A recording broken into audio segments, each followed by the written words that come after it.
Kyiv expects Russia to launch a second major offensive soon. According to Ukrainian intelligence, Russian forces could strike in three potential directions: from Kharkiv, from Kyiv, or from the west. There is no doubt that Russia's current rulers are ready to sacrifice everything they have left and everyone they can mobilize to reverse the current course of the war, or at least delay their defeat.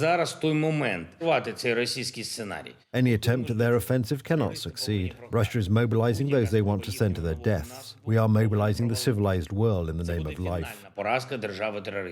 Russian troops have been unable to break the front in the Donetsk region for weeks. Fighting continues in the Bakhmut area. Russian forces are pushing in groups of 8 to 20 soldiers. Most of the assaulting units are suffering heavy losses. The Russians are not evacuating the wounded from the battlefield. The decisive months will be the second half of January and February.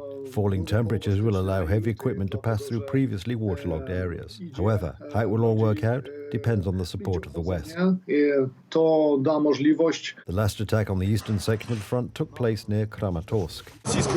The last three strikes in the center of the city led to the destruction of civilian facilities, as well as industrial facilities. It is unheard of for only one civilian to be injured out of 20 houses destroyed.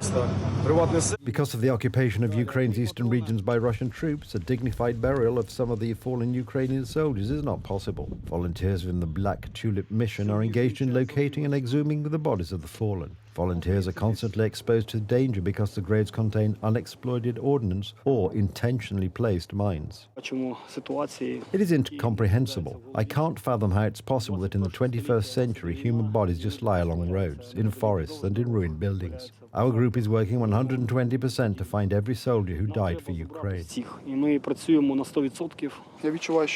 When we unearth Ukrainian soldiers, I know we are doing a good deed. Then they can be buried properly, according to tradition. The unpunished cruelty committed by Russian soldiers is mobilizing veterans from around the world to support Ukraine's forces in the fight against the occupying forces. To this end, the Ukrainian army has established the International Legion for Territorial Defense of Ukraine. Members of the Legion, assigned to the Carpathian Sikha Battalion, are fighting in the Crimea area.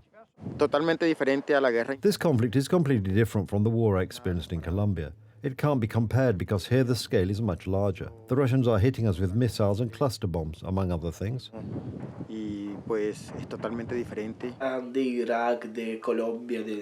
All the people who have come from Afghanistan, Iraq, Colombia, wherever, agree and say that none of them have seen such a war. This amount of artillery, infantry and drones is very taxing on the psyche. If you don't adjust mentally, you go home quickly.